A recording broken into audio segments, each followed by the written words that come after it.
Vamos lá, primeira série. Agora eu vou corrigir com vocês o Se Liga no Enem, tá bom? São 6 questõezinhas aí, bem facinho.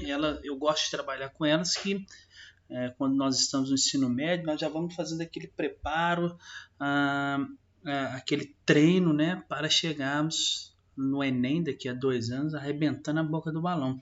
Lembre que o treino ele acaba levando a gente a acostumar com o tipo de questão, com a forma de cobrança do Enem, e na hora da prova, né, não teremos problema em relação a isso.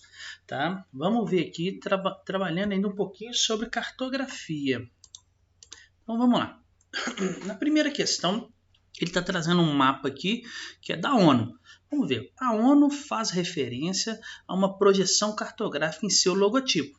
A figura que ilustra o modelo dessa projeção, bom, nós temos aqui uma projeção na letra C, por exemplo, cilíndrica, uma projeção cônica, uma projeção cilíndrica, uma projeção plana, né, uma projeção azimutal aqui também, mas não é polar. Porque a letra A aqui traz justamente a projeção da ONU. Olha como que o ponto de toque aqui, ó, é exatamente sobre o polo norte do planeta. Olha aqui, ó, onde que encostou aqui. Por quê?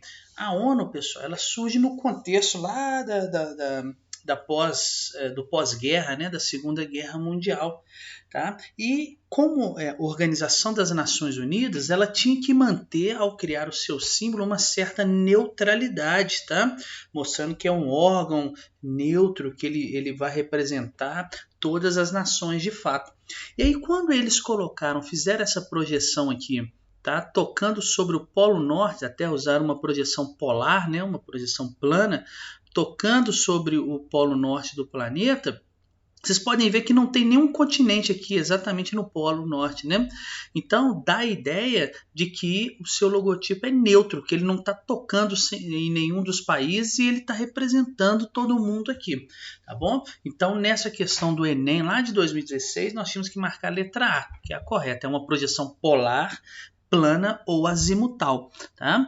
Esta projeção aqui, ó, a letra D, também é chamada de plana ou azimutal, mas ela não é polar, não é o símbolo da ONU, que não está tocando sobre um dos polos. Tá bom? Vamos ver mais uma.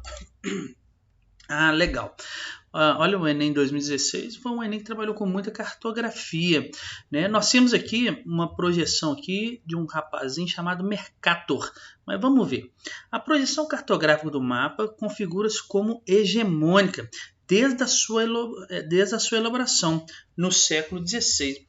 A sua principal contribuição inovadora foi, lembre-se pessoal, que a projeção de Mercator foi feita lá, eu falei com vocês na sala, que ela foi feita na era das grandes navegações, né? Foi a primeira representação cartográfica, foi o primeiro mapa que mostrou todo o mundo. Tá? E, de certa forma, quando ele fez essa projeção aqui, percebam que todos os ângulos aqui formam ângulos retos. Lembra que eu falei com vocês que a partir do momento que ele fez uma projeção e colocou ângulos retos, ele solucionou aqui o problema de curvatura da Terra. Então, se eu quisesse sair da Europa aqui, por exemplo, e chegasse até a América, para eu calcular as distâncias, a minha rota, né, bastava eu colocar uma régua aqui e traçar uma linha, né, reta, já que todos os ângulos aqui estão formando ângulos de 90 graus. Né? Então você não tem distorção aqui com a curvatura da Terra. Tá? Então a letra que representa aqui essa projeção, que a maior contribuição de mercado para o mundo foi a adoção de um plano em que os paralelos fazem ângulos constantes com o meridiano. Se eles fazem constante, eu consigo navegar, não preciso mais alterar minha rota conforme a curvatura da Terra. Tá? Porque olha só, a letra A, o que está errado? A redução comparativa das terras setentrionais. Terras setentrionais são terras do norte. Está tendo uma redução das terras do norte aqui? Pelo contrário, né? Olha o tamanho aqui da América do Norte, o tamanho da Europa, da Ásia e das terras do norte.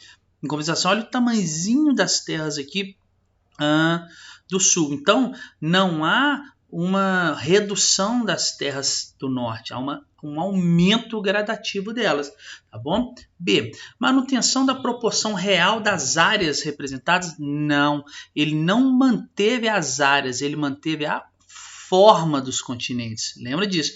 Ele manteve a forma, mas distorceu o tamanho, a área do continente. Consolidação das técnicas utilizadas nas cartas medievais? Não, porque aqui ele criou uma nova técnica, né? Uma técnica no qual os paralelos fazem ângulos constantes com o meridiano, tá? E letra D, por que ela está errada?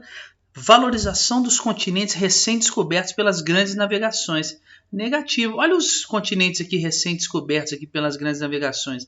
Tá havendo uma valorização deles? Não, né? Tá tendo uma valorização sim do hemisfério norte, principalmente da Europa aqui, ó, o eurocentrismo que surgia nessa época. Então, letra E nessa questão, tá bom? Vamos passar para frente. Essa é legal. Essa aqui trata sobre um aspecto social da cartografia. O projeto Nova Cartografia Social da Amazônia ensina indígenas, quilomboas e outros grupos tradicionais a empregar o GPS e técnicas modernas de georreferenciamento para produzir mapas artesanais, mas bastante precisos em suas próprias terras. Então, a existência de um projeto como apresentado no texto indica a importância da cartografia como um elemento promotor de quê? Pessoal, olha só, quando essas comunidades, né, que são comunidades afastadas, que são comunidades isoladas, né, indígenas, os quilombolas, né, e outros grupos, eles utilizam de certa forma a cartografia para mapear, para georreferenciar a sua região, eles acabam criando uma valorização da sua identidade. Tá? Então você tem que marcar a letra D nessa questão aí, que é lá, com a possibilidade de utilização e domínio de certas técnicas cartográficas, esses grupos tradicionais possuem condições de elaborar mapas de seus territórios, o que lhe proporciona o quê? Uma maior visibilidade. Eles proporcionam o quê? Uma valorização das suas identidades.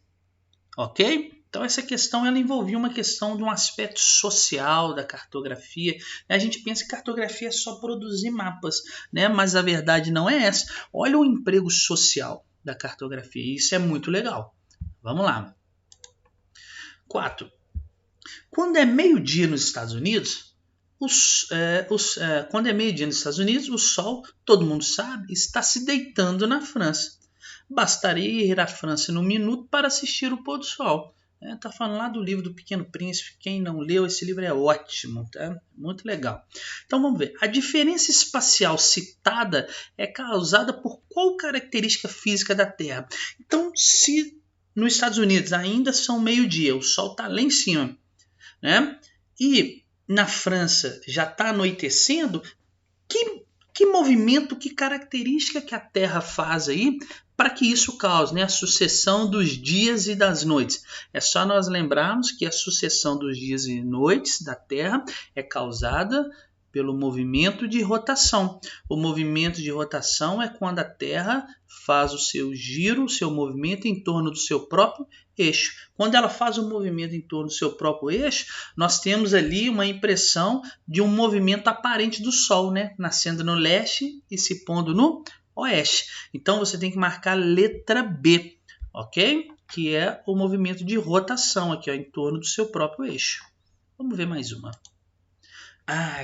Essa questão aqui, todo mundo agarra nela. Todo mundo agarra nela antes de eu ler aqui tudo, porque isso aqui é o meridiano de Greenwich? Não é. Isso aqui é a linha internacional de data, de mudança de data. E percebam que ela colocou os hemisférios de forma invertida. Olha a América aqui.